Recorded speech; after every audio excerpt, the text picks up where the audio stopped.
Irmãos, vamos abrir a palavra de Deus em Apocalipse capítulo 4.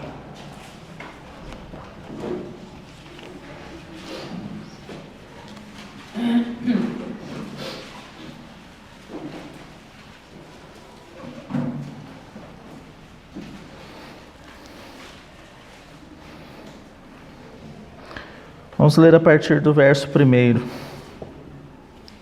Depois dessas coisas, olhei e eis não somente uma porta aberta no céu, como também a primeira voz que ouvi, como de trombeta, ao falar comigo, dizendo: sobe para aqui e te mostrarei o que deve acontecer depois dessas coisas.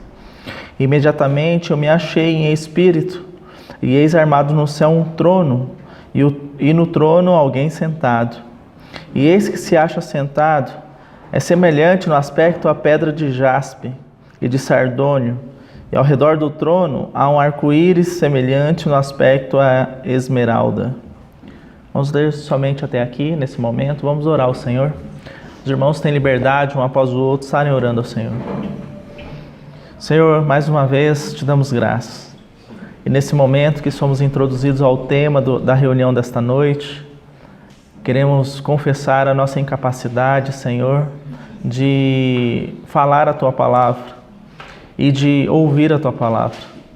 Pelo Teu Santo Espírito, opera neste momento, que os nossos olhos estejam em Ti e que esse reunir não seja um simples reunir, Senhor, mas seja um reunir para edificação. A Tua palavra diz que o Senhor edificaria a Tua igreja e as portas do inferno não prevaleceriam contra ela. Por isso a verdadeira edificação vem de Ti, Senhor, vem do Teu Espírito. Não somos dignos, mas pela Tua vontade o Senhor nos escolheu para levar a cabo este propósito. Por isso, nessa noite, estamos entregues ao Senhor. Em nome do Teu Filho amado Jesus. Amém, Senhor. Pai Santo, Teu servo, o Robson está entregue ao Senhor nessa noite. Amém. Que ele, Deus do céu, seja usado como boca do Senhor ao falar a nós nessa noite. Amém. Abre nossos corações, abre nossos entendimento, dê ouvido atento ao Senhor nessa noite, Pai. Em nome de Jesus. Amém. Amém, Senhor. Senhor, mais nesse momento queremos entregar nas Tuas mãos e pedir que o Teu Santo Espírito tenha toda a primazia para falar através do Teu vaso nessa noite. E nos dê, Senhor, um coração receptivo. Tira tudo aquilo que não provém do Senhor, que está em nossos corações, nas nossas mentes. Tira as nossas distrações, Senhor, e firma a nossa mente naquilo que o Senhor está falando. É verdade. Ajuda-nos nessa noite. Sim. Por graça e por misericórdia.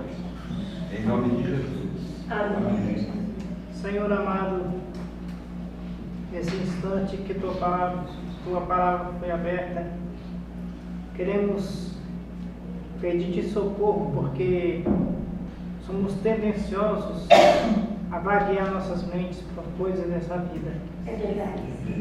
Mas que o Teu Santo Espírito possa centralizar os nossos corações e a nossa mente. A Tua Santa Palavra, Senhor, que certamente não voltará para o Senhor vazio. Mas antes, fará que cada um aqui seja edifício de Cristo Jesus. Amém. Para a glória do Teu nome. Em nome de Jesus, revela-nos mais de Ti. Revela-nos a Tua Santa Palavra. Amém. Amém, Senhor. Senhor, queremos a Ti graças, ó Pai, por essa semana que passou, por esse novo dia, primeiro dia da semana que se inicia, ó Pai. Dá-nos, Senhor, entendimento do Teu querer sobre as nossas vidas, sobre o Espírito que está em nós, que vem do Senhor. Ajuda-nos a ser testemunhos daquilo que temos aprendido, nos gestos, no falar, no agir, no pensar, com as pessoas que encontramos, com a pessoa que vivemos e convivemos, ó Pai. Que sejamos verdadeiramente, Senhor, tudo aquilo que o Senhor quer que sejamos. Para isso, capacita-nos, ó Deus. Como irmãos aquilo que disse logo no começo, a palavra que ele leu, ausentes do corpo, Senhor, e presentes com o Senhor. Ensina-nos isso, ó Pai. Aí não estar só no corpo, mas sim no Senhor. Buscar do Senhor, estar em companhia com o Senhor. Para isso, Senhor, capacita também agora o irmão. para que Ele venha falar do Senhor. Encontre os nossos corações, Senhor, sobre esta palavra, para que possamos, Senhor, aprender verdadeiramente o que Tu tem para cada um aqui, ó Pai. Amém, Senhor. Tira os nossos olhos que são mentes voltadas ao corpo, ó Pai, e faça-nos tornar em espírito aquilo que Tu tem para nós. É o que nós te pedimos em nome de Jesus. Amém. Amém, Senhor. Amém, irmãos? Irmãos, se nós tivéssemos que fazer uma pergunta sobre o propósito do Senhor, de uma forma bem direta, o seu primeiro propósito, o seu primeiro objetivo para a sua igreja, nós teríamos que ir realmente a esse texto de Apocalipse capítulo 4. Esse texto de Apocalipse capítulo 4, ele faz uma menção muito interessante quando ele faz a descrição daquele que está sentado no trono. Então vamos ler mais uma vez para nós pegarmos essa menção. Essa menção está a partir do verso 2. Imediatamente eu me achei em espírito, e eis armado no céu um trono, e no trono alguém sentado. E esse que se acha assentado é semelhante no aspecto à pedra de jaspe e de sardônio. Então eu gostaria de anotar com os irmãos e destacar que João, então, tendo uma revelação da parte do Senhor aqui em Apocalipse, ele recebe a revelação, aliás, Apocalipse é a revelação. E nesta revelação, a palavra diz que ele, em espírito, se achou em um lugar onde ele estava diante do trono. E havia alguém sentado nesse trono. E essa pessoa que estava sentada no trono era semelhante ao jaspe. Algumas traduções vão chamar esse jaspe de diamante, né? Mas de fato existe essa pedra de jaspe, né? Esse mineral. E eu gostaria que nós nos atentássemos para este aspecto, porque se nós formos um pouco mais, andarmos um pouco mais aí no nosso livro de Apocalipse, mais uma vez essa palavra vai aparecer. Abram suas Bíblias em Apocalipse capítulo 21.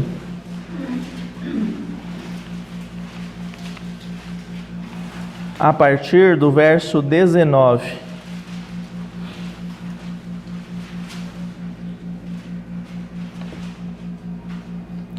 Diz assim: os fundamentos da muralha da cidade estão adornadas de toda espécie de pedras preciosas. O primeiro fundamento é de jaspe. Então, nós vimos aí que o primeiro fundamento da muralha da Nova Jerusalém, que também é uma revelação da parte do Senhor, o primeiro fundamento dessa muralha é jaspe. Há uma anotação interessante, volte um pouco a sua Bíblia aí nos versos anteriores, sobre quem é o fundamento da muralha. Veja aí no verso 14. A muralha da cidade tinha 12 fundamentos, e estavam sobre estes os 12 nomes dos 12 apóstolos do Cordeiro. Então, a gente vai construindo o que estamos querendo falar aqui hoje. Aquele que estava sentado no trono era semelhante a jaspe.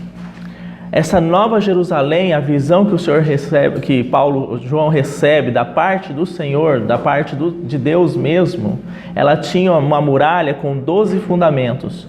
E o primeiro fundamento desta muralha também era jaspe.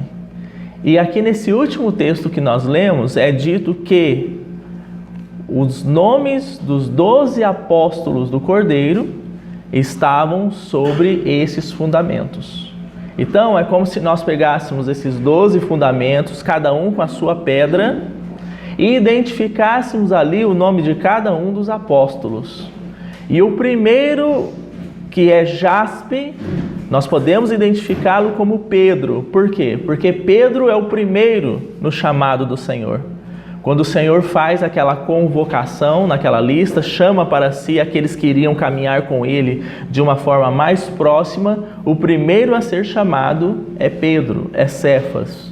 Então podemos entender que esse primeiro fundamento, que que esse jaspe aqui, o primeiro fundamento da muralha, o primeiro nome que está escrito nele é Pedro. Então agora, irmãos, nós temos um quadro de revelação fechado para nós. E nós vamos usar outros textos para entendermos por que aquele que estava sentado era semelhante a jaspe e por que Pedro foi identificado como a pedra de jaspe, como sendo o primeiro fundamento. Mas vamos mais um texto aqui agora em Efésios. E não esqueçam da primeira indagação que eu fiz. Objetivamente, qual é o primeiro propósito do Senhor para a sua igreja? Abra sua Bíblia aí em Efésios capítulo 4.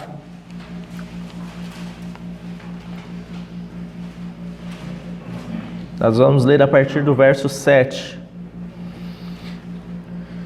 E a graça foi concedida a cada um de nós segundo a proporção do dom de Cristo. Por isso diz, quando ele subiu às alturas, levou cativo o cativeiro e concedeu dons aos homens. Ora, que quer dizer subiu, senão que também havia descido até as regiões inferiores da terra. Aquele que desceu é também o mesmo que subiu acima de todos os céus para encher todas as coisas. Ele mesmo concedeu uns para apóstolos, outros para profetas, e outros para evangelistas e outros para pastores e mestres, com vistas ao aperfeiçoamento dos santos, para o desempenho do seu serviço, para a edificação do corpo de Cristo, até que todos cheguemos à unidade da fé e do pleno conhecimento do Filho de Deus, à perfeita varonilidade, à medida da estatura da plenitude de Cristo, para que não sejamos como meninos, agitados de um lado para o outro e levados ao redor por todo o vento de doutrina, pela artimanha dos homens, pela astúcia com que induzem a erro. Então, irmãos, aqui nesse texto é dito que a igreja ela tem um serviço. Você vê ali alguns homens dons que o Senhor, como então, entrega para a igreja para o auxílio do desempenho desse serviço. Quando você vê esses ministérios, esses serviços de pastor, apóstolo, mestre, evangelista, todos esses serviços Deus levanta na igreja com um propósito, de que a igreja realize o seu serviço. A igreja tem um serviço, irmãos. E esse texto está muito claro. Qual é o serviço da igreja? Para que a igreja promova a sua edificação.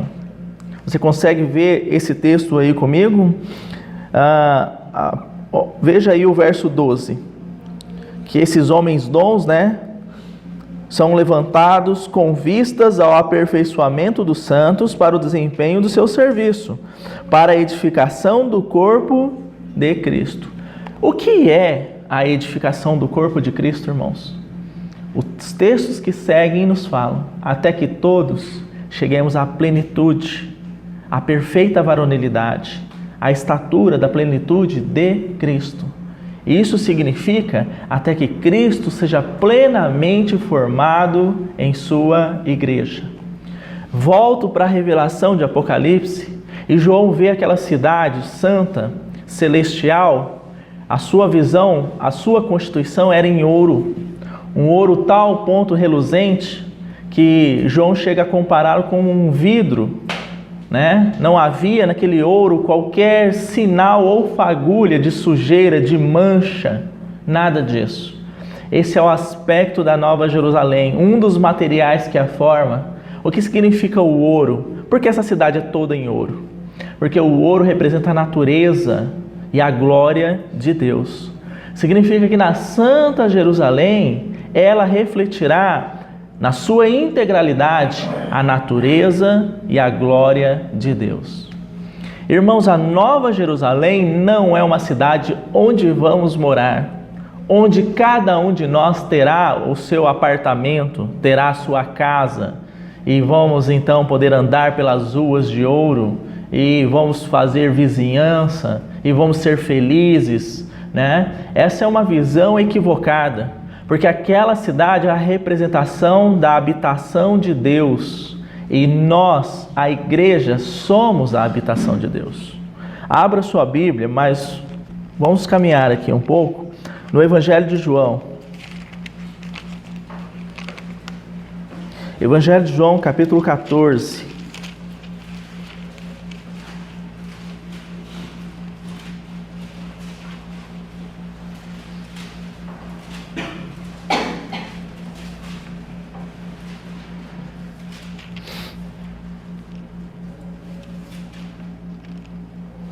Vamos ler o verso 21. Aquele que tem os meus mandamentos e os guarda, esse é o que me ama. E aquele que me ama será amado por meu Pai, e eu também o amarei e me manifestarei a ele. Agora veja o verso 23. Respondeu Jesus: se alguém me ama, guardará a minha palavra, meu Pai o amará, e viremos para ele, faremos nele morada. A palavra de Deus é tão simples e nós complicamos ela, né? Você quer saber se você ama o Senhor? Eu quero saber se eu amo o Senhor? O Senhor foi tão claro. Aquele que me ama é aquele que guarda os meus mandamentos. É aquele que guarda a minha palavra. Nós temos guardado a palavra de Deus? Se nós guardamos a palavra de Deus, segundo o nosso Senhor, é aquele que o ama. Se nós temos apenas ouvido a palavra de Deus, mas ela não tem sido algo prático em nossas vidas, ela não tem se tornado real em nossas vidas, algo está errado e precisa ser tratado na presença do Senhor. Mas o Senhor segue dizendo assim, que esse que guarda a palavra dele, que o ama, ele e o Pai dele virão nessa pessoa e farão nessa pessoa morada, né? Se você volta um pouco aqui, vamos voltar, irmãos, vamos caminhar. Capítulo 14 mesmo. No capítulo 14, o tema é a casa de Deus, por isso que nós estamos nos debruçando sobre ele. Verso 1. Não se turbe o vosso coração. Credes em Deus, crede também em mim. Na casa de meu Pai há muitas moradas. Se a gente para por aqui, o que a gente pensa? É uma cidade celestial mesmo, com várias moradias, né? Mas o texto continua.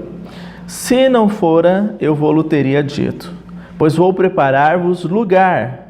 E quando eu for vos preparar lugar, voltarei e vos receberei para mim mesmo, para que onde eu estou, estejais vós também. Onde eu estou, quero que vocês também estejam. Onde é que o Senhor está? O Senhor, a palavra diz que ele, após ter se entregado na cruz, morrido, ele ascendeu aos céus. E a palavra diz que agora ele está entronizado à destra de Deus. Temos que tomar cuidado com essa expressão entronizado à destra de Deus, porque achamos assim que Deus tem um trono e Cristo está do lado com um trono menor. Destra na palavra de Deus fala o quê? De governo. Na verdade, quem que era o braço direito de Faraó no Egito, no tempo do Antigo Testamento? Josué foi o braço direito de Faraó. Então, todo o governo da terra do Egito estava debaixo do domínio de José, né? Esse José, ele recebeu um anel de Faraó. E a ele foi dado governar toda a terra do Egito em nome de Faraó. Ele é a representação, ele era a destra de Faraó. Isso aqui é uma simbologia, porque Cristo, sendo a destra de Deus, é que a ele foi confiado todo o domínio e todo o governo da parte do Pai, né? Mas o fato é que ele ascendeu aos céus e ele está no Pai. E ele diz assim, a minha vontade é que onde eu estou, esteja vocês também, vocês estejam comigo. Então, fisicamente, irmãos, nós estamos aqui. Mas espiritualmente, a palavra diz que estamos assentados nas regiões celestiais em Cristo Jesus. A palavra de Deus diz em Colossenses capítulo 3, que se nós nascemos de novo, se nós somos regenerados, nós devemos pensar nas coisas do alto. E nós devemos buscar as coisas do alto. Por quê? Vamos ler esse texto lá? Depois voltamos para João. Colossenses, capítulo 3.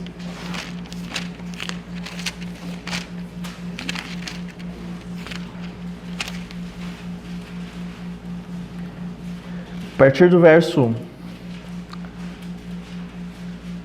Portanto, se fostes ressuscitados juntamente com Cristo, cremos que fomos, irmãos? Amém. Cremos, não é verdade? Amém. Buscai as coisas lá do alto, onde Cristo vive, assentado à direita de Deus. Pensai nas coisas lá do alto, não nas que são aqui da terra, porque morrestes e a vossa vida está oculta juntamente com Cristo em Deus. Quando Cristo, que é a nossa vida, se manifestar, então vós também sereis manifestos com Ele em glória. Então você percebe essa realidade? Como é fora, dissonante da realidade, aquele cristão que, tendo ressuscitado, crido na sua morte, sepultamento e ressurreição com Cristo, ele não busca as coisas do alto, ele não pensa nas coisas do alto. Se vocês ressuscitaram de fato com o Senhor, buscai as coisas do alto, pensai nas coisas do alto. Mas o Espírito de Deus, usando Paulo, ele foi específico para que não nos perdêssemos sobre essa expressão, o que são coisas do alto. Nós sabemos que os anjos são do alto, nós sabemos, que existe a realidade espiritual, o terceiro céu, que são as coisas do alto. Então, o que é que nós devemos buscar? Então, ele é específico. Cristo está lá, por isso nós buscamos as coisas do alto. Ele é o nosso tesouro, Ele é a nossa bênção, Ele é a nossa herança, E nele nós temos todas as coisas, por isso buscai, porque Cristo está lá, Se o Senhor estivesse aqui na terra, certamente o Espírito teria dito, buscai as coisas aqui na terra. Mas como o Senhor está no alto, buscai as coisas que são do alto.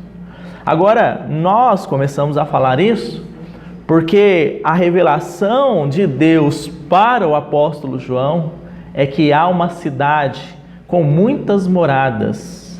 E essa cidade está sendo preparada. Prepararei lugar para vocês. Essa cidade está sendo preparada para que quando ela estiver preparada, essas moradas estiverem preparadas, o nosso Senhor possa voltar. Agora vamos emendar o que começamos a falar inicialmente. Irmãos, a Nova Jerusalém é a visão que Deus entregou a João da sua obra acabada. Tudo está feito, a sua obra está completada. Aquela cidade em ouro puro, manifestando a natureza e a glória de Deus plenamente. Por isso que o Senhor volta. Vou preparar-vos lugar e voltarei. Agora, essa cidade, como o Senhor disse, ela tem muitas moradas, porque pela própria revelação do capítulo 14, nós somos morada de Deus. Nós somos a habitação de Deus em Cristo Jesus. Então os irmãos entendem por que a cidade tem muitas moradas? Parece que estamos desviando um pouco do foco. O irmão começou a falar sobre jaspe, mas você vê que jaspe tem a ver com a cidade santa, a cidade celestial. Jaspe é o material que constrói aquela cidade, é o primeiro fundamento da sua muralha. E esse mesmo fundamento é o mesmo material que é o material daquele que está sentado no trono. E agora nós vamos entender o porquê. A história de Pedro, irmãos, ela é marcada, se nós pudéssemos dar uma nota inicialmente, pelo fracasso. Pedro é aquele irmão, primeiro, ele era muito afobado, digamos assim. Ele tomava decisões sem consultar o Senhor, Pedro era aquele que sempre estava um passo à frente, muito antecipado, muito ativo. E Pedro também é aquele, nós não podemos negar e esquecer, que negou o Senhor, antes do Senhor ir à cruz. Então, como que é a história de Pedro com o Senhor? Uma história marcada por muitos erros, por muitos fracassos. né? Essa parte, especificamente, quando Pedro nega o Senhor, ela é muito interessante, é uma profunda lição para nós. Porque Pedro, quando ele nega o Senhor, momentos antes ele havia recebido uma revelação da parte de Deus. Quando o Senhor pergunta aos seus discípulos, quem que as pessoas dizem que eu sou? Aí eles começam a dizer, dizem que você é um profeta, dizem que você é pessoa tal, pessoa tal. Aí o Senhor pergunta, né, quem vocês dizem que eu sou? Aí Pedro diz assim, tu és o Cordeiro de Deus, tu és o Filho de Deus. Aí o Senhor vai dizer para ele assim, bem-aventurado Simão, porque esta revelação você não a teve de carne e sangue, mas isso foi uma revelação que você recebeu de Deus, uma revelação espiritual, você recebeu diretamente de Deus. Irmãos, aquilo encheu Pedro de tal forma. Você já pensou o Senhor falando para nós pessoalmente? Bem-aventurado Moisés, porque isso que você acabou de falar, você recebeu essa revelação diretamente da parte de Deus. Se sou eu, irmãos, acho que não ia caber dentro de mim, né? Como Pedro deveria estar? Não, agora eu me destaquei dos demais, eu recebo a revelação direta da parte de Deus. Mas no momento seguinte, o Senhor diz assim, é necessário que o Filho do Homem vá à cruz, que ele morra. Aí Pedro chama o Senhor e diz, Senhor, de forma alguma isso te acontecerá. Para de falar isso, Senhor, para de falar de cruz. Aí o Senhor diz assim, arreda de trás de mim, Satanás, porque você não cogita das coisas de Deus, e sim das dos homens. Mas o Senhor está falando isso para Pedro, sabe por quê? Porque o Senhor discerniu que por trás das palavras de Pedro havia um espírito maligno, Satanás, que estava ali de alguma forma operando na mente de Pedro. Você vê, irmãos, em um momento recebe a revelação da parte de Deus e logo em seguida é instrumento do diabo para tentar desviar o Senhor do propósito de Deus. Como que nós podemos entender essas coisas, né? Mas esse mesmo Pedro, então, enquanto o Senhor fala que é necessário que ele vá à cruz, esse mesmo Pedro fala assim, Senhor, eu vou te seguir até a morte, se necessário for. Esse mesmo Pedro, valente, corajoso. Quando os soldados do sumo sacerdote vão prender o Senhor, o que ele faz? Ele saca da sua espada e ele parte para cima do soldado com aquela espada. Ele acerta a orelha do soldado. E o Senhor manda ele guardar a sua espada. Um pescador com uma espada na mão, né, irmãos? Ele deve ter tentado matar o soldado. Ele acertou a orelha, de tão bom de mira que ele era. O Senhor guarda essa espada, Pedro. Né? Esse era Pedro. Mas o Senhor então é aprisionado. E Pedro vai como que seguindo o Senhor de longe. A palavra registra que somente ele faz isso. Ele entra lá no pátio da casa do sumo sacerdote. E então há uma fogueira ali. E ele está acompanhando o Senhor de longe. E passa uma pessoa e diz, esse aí também estava com ele. Né? E o que Pedro diz? Não, eu não estava, eu não conheço esse Senhor. Mais uma vez isso acontece, por 2 vezes. Então na última vez, irmãos, é interessante, porque somente o Evangelho de Marcos registra isso. Na última vez, a palavra no original ali, que Pedro diz assim, para dizer que ele não pertencia ao grupo do Senhor, ele diz assim, anátema Jesus, para ele se livrar das acusações de que ele pertencia aos apóstolos do Senhor. Ele diz assim, anátema Jesus. O que significa anátema? Jesus é maldito. Eu não sei se os irmãos sabem, mas o evangelista Marcos, ele era um discípulo de Pedro. Então os relatos que estão no Evangelho de Marcos são relatos advindos da própria boca de Pedro, né? Então está essa expressão lá, Jesus é maldito. Foi o que Pedro fez, irmãos. E então quando ele nega o Senhor, o galo canta, porque o Senhor havia dito, antes que o galo cante, você me negará 3 vezes. E a palavra registra que o Senhor olhou para ele, né? E aquilo, irmão, o quebrantou por dentro, né? O fez extremamente quebrantado, porque ele se lembrou das palavras do Senhor. Eu estou fazendo toda essa observação sobre a vida de Pedro, porque Pedro é uma representação de que nós somos, irmãos. Nós somos muito eufóricos, né? Nós somos muito antecipados, ou nós somos muito omissos, ou nós somos aqueles muito orgulhosos, ou nós somos aqueles que negam o Senhor dia a dia, né? Com as nossas ações, com as nossas palavras. Nós estamos nesse grupo, somos Pedro por natureza. Mas é interessante que depois que o Senhor morre e ressuscita, ele diz assim: vá dizer aos discípulos, né? E a Pedro. Quando o Senhor manda esse recado aos discípulos e a Pedro, por que ele faz uma separação de Pedro dos demais discípulos? Porque esse é o cuidado do Senhor. Talvez Pedro não estivesse nem se sentindo mais um discípulo do Senhor, porque ele negou o Senhor. Os irmãos percebem? Quantas vezes nós falhamos e o nosso pensamento é o quê? Essa coisa da palavra de Deus não é para mim, eu nunca consigo atender a palavra de Deus. Eu nunca consigo ter prazer nas coisas de Deus, eu acho que isso não é para mim, né? Então você vê o cuidado do Senhor. Vai chamar os discípulos e Pedro. Porque se ele tivesse dito apenas os discípulos, Pedro certamente não viria. Ele diria assim: eu neguei o Senhor, eu não sou mais discípulo dele. Ele está chamando os outros. Não é verdade? Essa é a preocupação do Senhor conosco. Agora, irmãos, quando então o Senhor tem um encontro com Pedro, a palavra registra que um desses encontros foi na praia. Pedro e os apóstolos estavam pescando, e então eles avistam uma pessoa na praia. Aquela noite a pescaria não tinha sido boa, eles não tinham conseguido pescar nada. Então João é o primeiro que olha e diz: aquele lá é o Senhor. De longe João avistou o Senhor. Por quê? Porque João é aquele apóstolo da comunhão. A palavra registra que na mesa do Senhor, João era aquele discípulo que estava com a sua cabeça no peito do Senhor. Isso fala de comunhão. Então, quando nós temos comunhão com o Senhor, nós conseguimos identificar fácil o que é dele e o que não é dele, né? Quando nós não temos comunhão, nós temos mais dificuldade com respeito a isso. Então João foi aquele primeiro que enxergou o Senhor de longe. Mas quem se despiu e pulou na água do jeito que estava foi Pedro.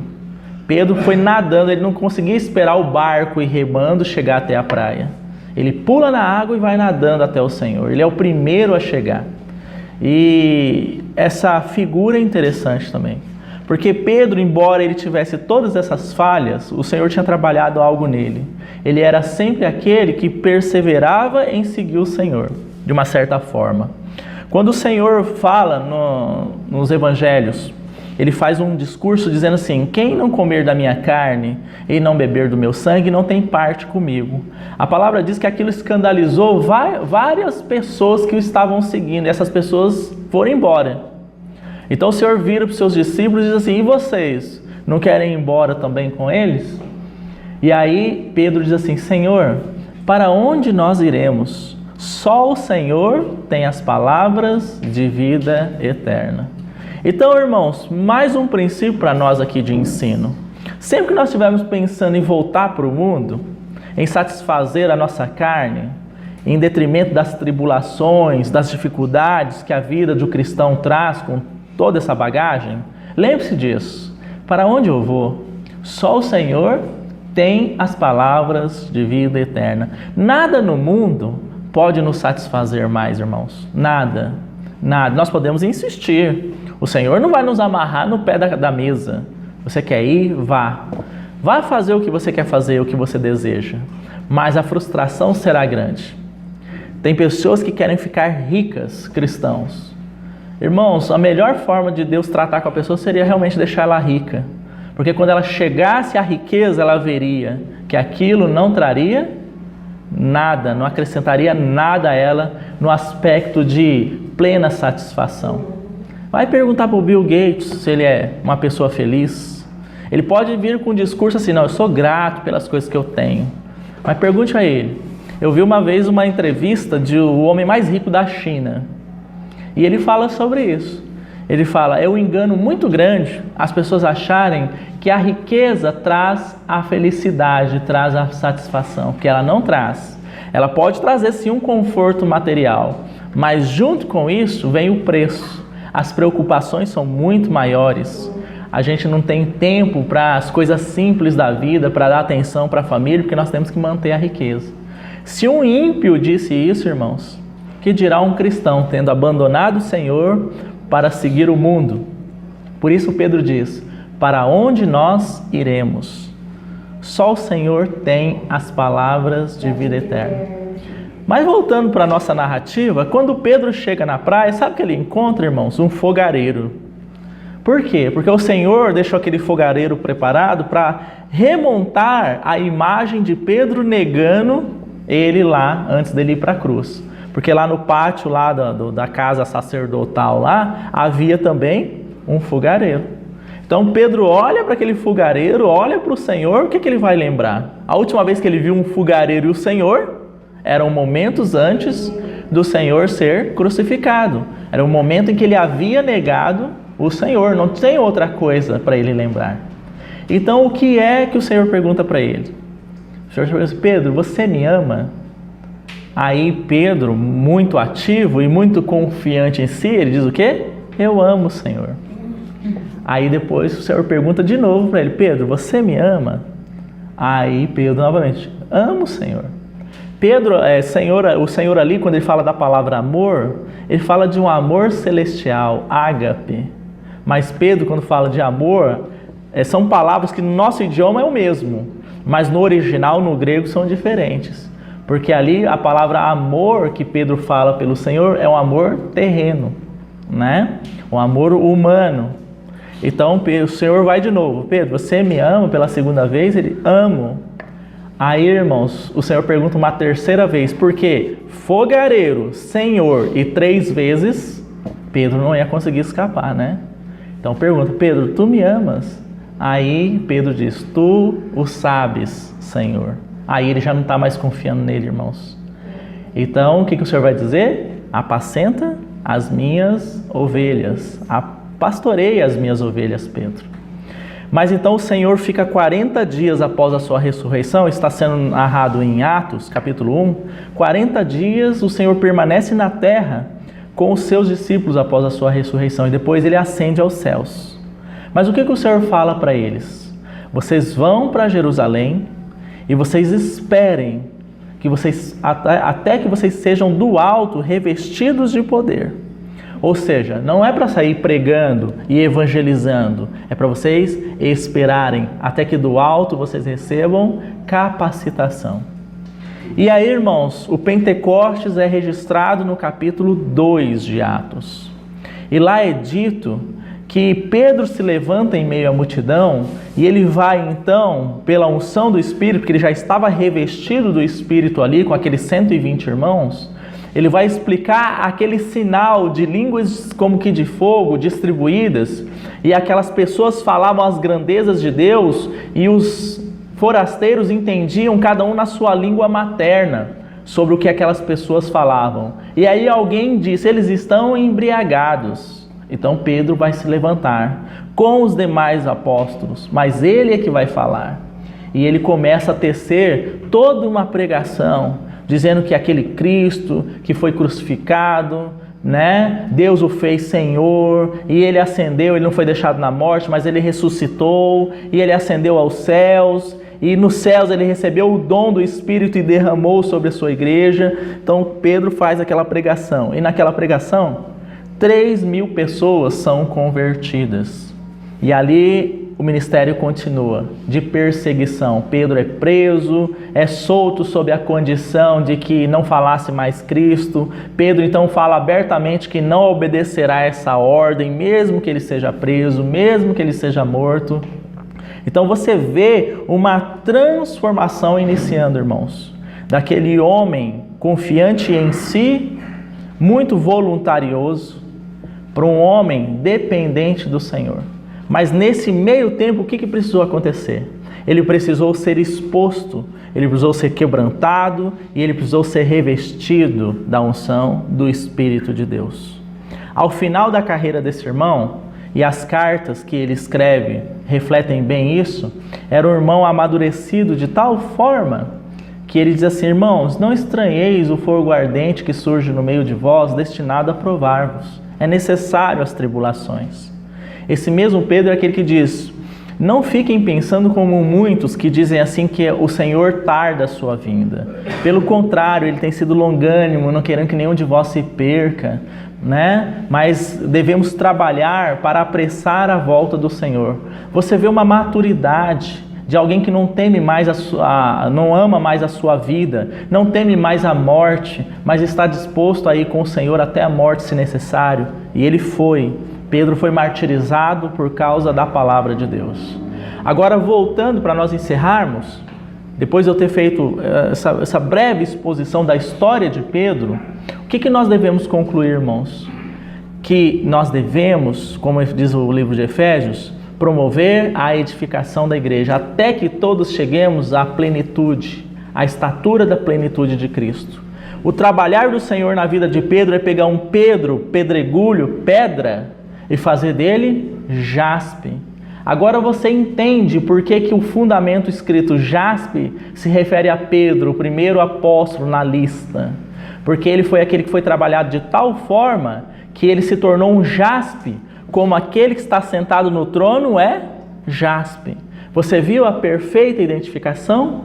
Pedro, jaspe. E aquele que está sentado no trono, jaspe também. Significa que ao final do trabalhar do Senhor, Pedro se parecia e se identificava com aquele que estava sentado no trono, até que todos cheguemos à plena varonilidade, a perfeita identificação com o nosso Senhor, até que todos nós que estamos aqui presentes hoje possamos refletir com exatidão, desde o mais novo até o mais velho, a natureza e a glória de Cristo.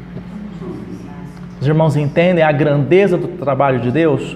Foi para isso que Deus nos chamou. Tem muito cristão pensando assim: Deus me chamou para ser feliz.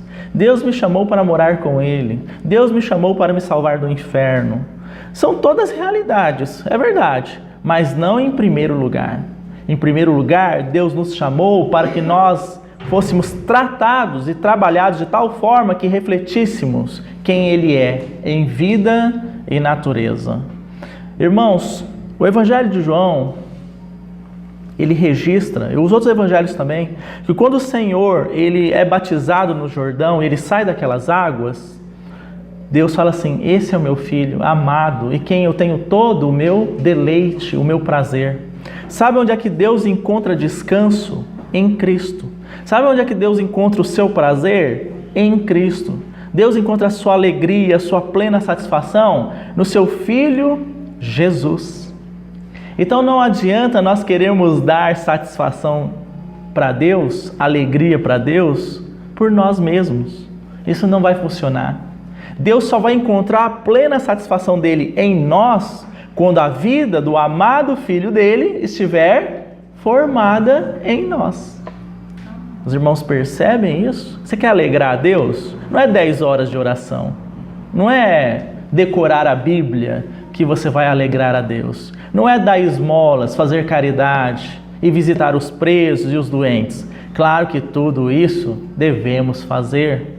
Mas você quer dar alegria ao coração de Deus? Permita que a vida do Filho dele tome conta. Seja plenamente formado em você e em mim. Esse é o caminho da alegria, irmãos. Vocês lembram de Caim e Abel? Caim é uma representação dos filhos da carne. E Abel é uma representação dos filhos do Espírito. Caim foi lá na terra e produziu o melhor que ele sabia para oferecer para Deus. Ele trabalhou, ele suou debaixo do sol. Humanamente falando, quem deveria ter sido considerada a melhor oferta? Irmãos, todos nós trabalhamos aqui, né? Qual que é o empregado mais bem recompensado? Aquele que o patrão fala: esse aqui eu posso demitir todo mundo, esse aqui eu não demito. Aí você vai perguntar para o patrão: por quê? Não, porque esse aqui, ele chega no horário, ele tem compromisso com o trabalho dele, ele faz tudo certinho, ele não reclama, né? Então esse aqui é o funcionário modelo. Por tudo que ele fez, ele tem direito de estar aqui. Porque a humanidade, ela é desse jeito. Ela recompensa por mérito. Ela é meritória. Você atingiu, você está onde você está, porque você merece estar aí, né? Agora com o Senhor, não. Você quer merecer algo? Cristo plenamente formado. Aí nós vamos agradar a Deus. Então, voltando lá, Caim era esse que produziu uma excelente oferta de tudo que ele sabia fazer. Ele ofereceu para Deus. Mas Abel não, irmãos. Abel, de alguma forma, ele entendeu que nada que ele fizesse poderia agradar a Deus. Nada. Então, o que ele pensou? O inocente vai ter que se sacrificar no meu lugar. O meu sacrifício não vai agradar sacrificado no meu lugar. Eu estou numa condição de pecado. Eu não posso agradar a Deus. O meu sacrifício não agrada a Deus. Então ele pegou um animal, né, sem defeito algum, e ofereceu aquele animal inocente. Então a palavra é muito clara. Diz que do sacrifício de Caim, Deus não se agradou. Ao passo que do sacrifício de Abel, Deus se agradou. Então a carne vai entrar aqui no assunto, né? Que quando a carne é rejeitada, ela oferece o quê? Vingança. Não é verdade? Então Caim matou Abel, porque os filhos da carne sempre vão perseguir os filhos do Espírito. Eles não conseguem admitir que o que eles fazem não é aceito por Deus.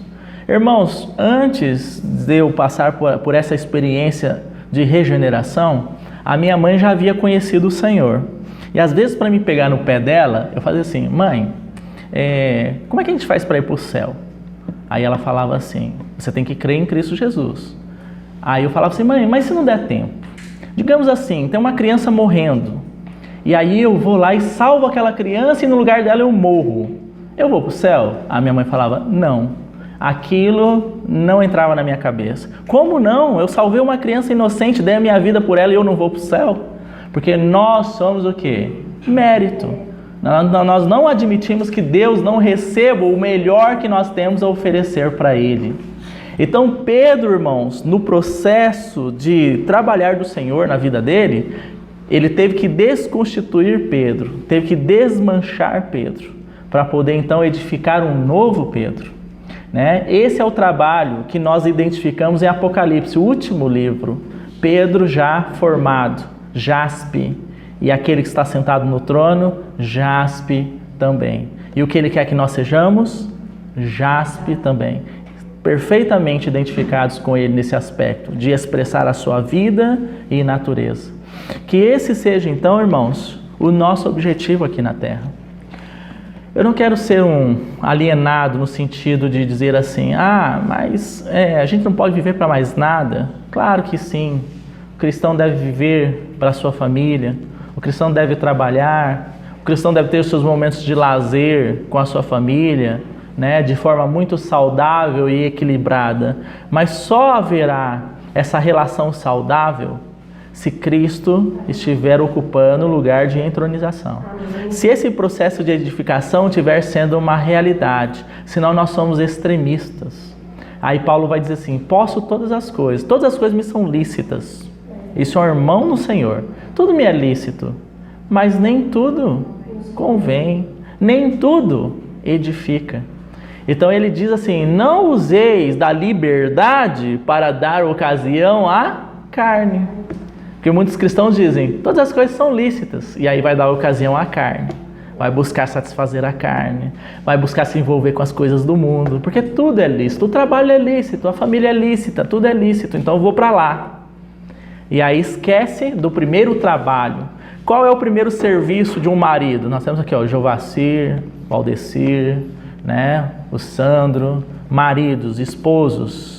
Qual é o primeiro serviço de um marido? Cuidar bem da esposa e da família? Não. O primeiro serviço de um marido é promover a edificação de Cristo em si e na sua casa, posteriormente. Ninguém pode dar o que não tem. Eu quero que meus filhos sejam cristãos maduros em Cristo. Aí o filho todo dia vê o pai fazendo o quê? Não ora, não busca a palavra, pega na Bíblia só no dia de vir na reunião. O filho vai seguir o caminho do pai, né? Minha esposa só me vê tendo algum contato com o Senhor no dia de pegar a Bíblia e vir para a reunião. O que você acha como é que isso vai ser formado nela? Esses valores. Então os irmãos entendem? Não dá para a gente fingir, irmãos, que tem um caminho mágico, que tem um caminho assim, como bom brasileiro, vamos resolver tudo na última hora. O brasileiro não gosta disso? Em cima da hora lá eu resolvo. Eu trabalho melhor sob pressão. Não é verdade? Mas com as coisas do Senhor, o Senhor compara-nos a uma planta, a uma árvore. Se o grão de trigo caindo na terra não morrer, esse é o Senhor, fica ele só. Mas se ele morrer, ele vai produzir frutos.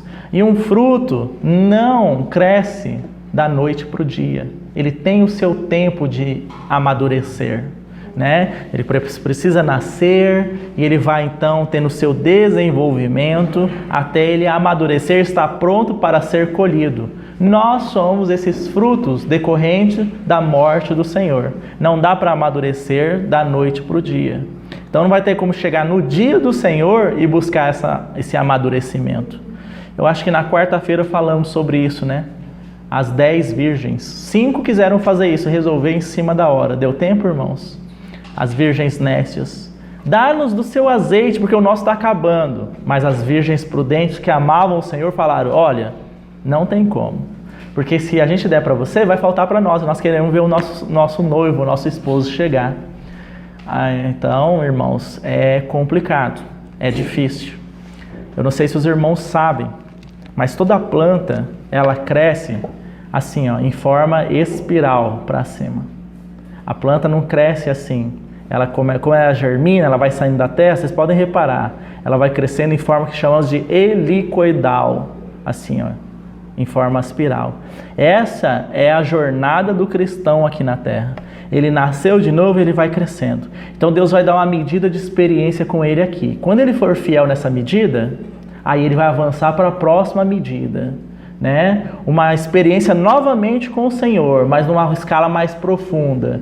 E assim numa terceira, e assim numa quarta. Essa é a experiência do cristão.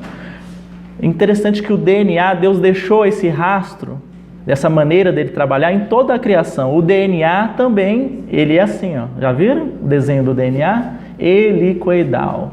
Deus foi deixando o seu traço na natureza, da forma com que ele trabalha com os seus filhos. Que o Senhor nos ajude, então, irmãos, a termos esse objetivo, a termos esse foco. Que Cristo seja plenamente formado em nós. Pois aquele que começou a boa obra é fiel para completá-la até o dia da sua volta. Vamos orar ao Senhor? Senhor, obrigado pela Tua palavra. Tudo aquilo que foi dito, Senhor, que não provém de Ti, que nos guarde disto. Mas tudo aquilo que provém da revelação do Teu Espírito, cremos que o Senhor tem uma medida para cada um de nós. Hoje nós recebemos da Tua parte esta revelação de que a Tua vontade é que expressemos o Senhor plenamente em vida e natureza. Que a vida que o Senhor ama não é a nossa vida, mas a vida do Teu Filho amado que está em nós. Por isso nós podemos dizer que somos a habitação de Deus em Cristo Jesus. Só a vida do Teu amado Filho é que pode lhe dar prazer, Senhor. Ó Senhor, o Senhor trabalhou de forma tão plena e de tão amorosa, de forma tão eficaz na vida de Pedro. Certamente Pedro teve que negar a si mesmo, mas ele aprendeu a isso, Senhor. Ele aprendeu ele foi restaurado pelo Senhor. Ele pôde desfrutar de uma vida com muita tribulação, com muita perseguição, mas também de uma vida com muita comunhão com o Senhor. Esse amado irmão foi martirizado pelo testemunho da Tua palavra. E nossa certeza é que o Senhor levou a cabo o Teu propósito. E Pedro partiu deste mundo, expressando o Senhor em vida e em natureza, tendo Cristo plenamente formado nele. Senhor, ajuda-nos para que a experiência do nosso irmão, Senhor, possa ser também uma inspiração para nós. Uma inspiração, se estamos desanimados, Senhor, possamos lembrar do Teu trabalhar na vida dele. O Senhor o levou pelo Teu Espírito àquelas palavras. Para onde nós iremos? Só o Senhor tem as palavras de vida eterna. Senhor, não há um outro lugar nesse mundo, nesse universo, que nós possamos encontrar vida, senão no Senhor mesmo, que habita em nós e que habita em meio à Tua igreja. Graças Te damos por isso, Senhor. Senhor, desperta-nos por Tua graça. Desperta-nos para a edificação da Tua casa. Estamos muitas vezes abandonando a edificação da tua casa para edificarmos as nossas próprias casas.